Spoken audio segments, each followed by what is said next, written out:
So I see hundreds, maybe thousands of pitches over every, year, and you start to see these patterns emerge of what people who are untrained in the professional ways do. Right? And they come in and they say, hey, I'm Susan, I'm John, I'm Landon, I'm Joe, I'm Tom, I'm Harry, I'm Ahmed Modinajab. That must have been an awkward day. All right.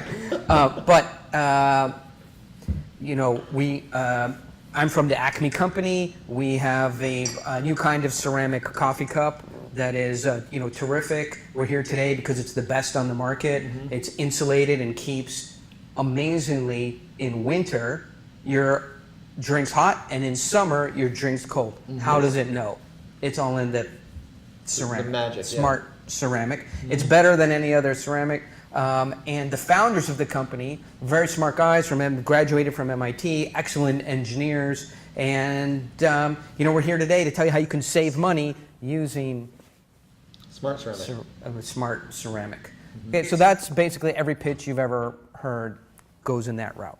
Okay, and so if we start to tear down, that is not a story. It's actually not in a way that the mind is willing, able, capable. The mind of a buyer likes to get information. And in fact, it's pretty much backwards from how information actually gets into the human mind. Right? So you may have heard me say this before, but I didn't invent this stuff. I codified it in a nice, easy, understandable way, but I was just like, maybe many of the people listening here. I'd go to a meeting one day and I'd pitch my deal, I pitched my whatever that I was selling, and buyers would go, I love it, I can't get enough, we'll take 3, give us 7, give us 9 pallets, we'll sign up for whatever it is. And on other days, seemingly same customer, same pitch, same me, same kind of buyer, and they go, we hate you, how soon can we get you out of our office and not buy what you have? And it's like confounding, right? Same story, same demographic on buyer, same economic environment, and you got these wildly gesticulating responses, right? And it feels uncontrollable, right? There was a show, you're probably old enough, as I was The Greatest American Hero. Did you ever see that? I did, yes. Okay, so for all you young people who have no idea what we're talking about, it's an awesome show, Greatest American Hero, is the aliens come, right? And they leave the spacesuit that the school teacher finds, and he puts on the spacesuit, and it has these powers from this alien thing, and sometimes it can fly, sometimes he can run fast, but other times he can't fly, and so he'll try to take off, and sometimes wobble through the air, but other times he tries to take off and he just falls on the ground.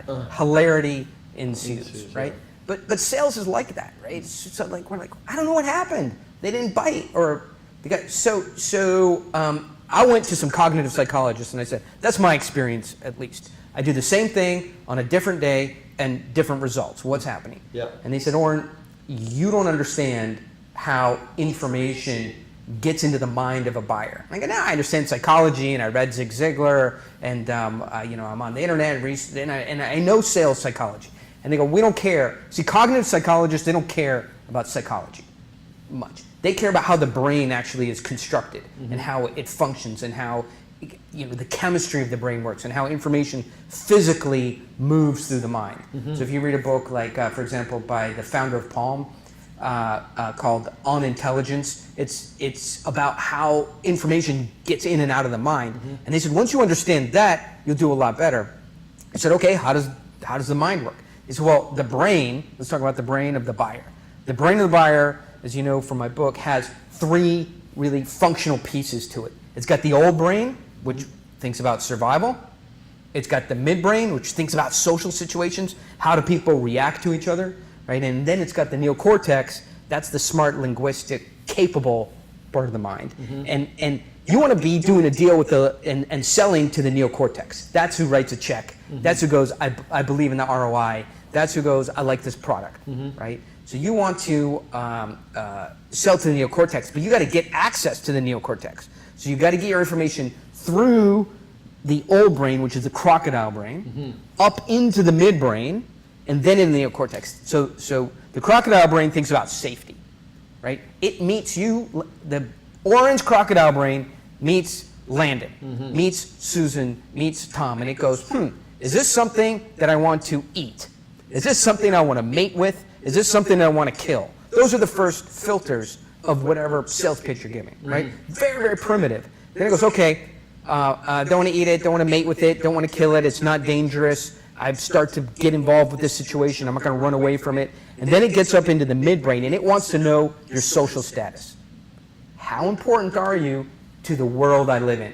Mm-hmm. Once I believe that you are a high status individual and you can have social control over me or social impact or social relevance, then my neocortex comes in and goes, it's not dangerous.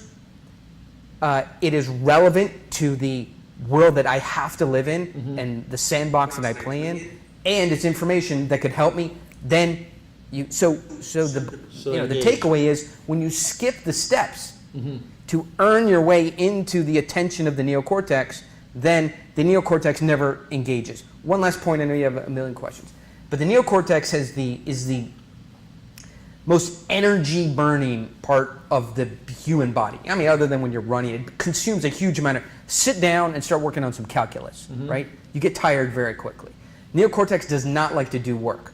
So when you try and get information into the neocortex to sell something, it's pushing it back and going, I don't want any more information. I don't want to do any more problem solving. And by the way, if I've ever seen this before, don't send it back to me. That's why now you start to see some insight. If you're making a sales pitch that the neocortex of the mind of the person that you're talking to thinks they've already seen or familiar with, or they can guess the outcome, they goes, I don't want to do this work, right? And that's when it doesn't feel you're engaged. It's when the other person feels like they've already seen what it is that you're presenting or saying. Yeah, I've definitely had that experience speaking with investors and noticing their pattern recognition sort of capabilities, right? They go like, oh, okay, this is, I've got 17 seconds. Which box does this guy fit into? Oh, it's that one right there. Okay, yeah, this is the kind of thing we do, or this is the kind of thing we don't do. Done.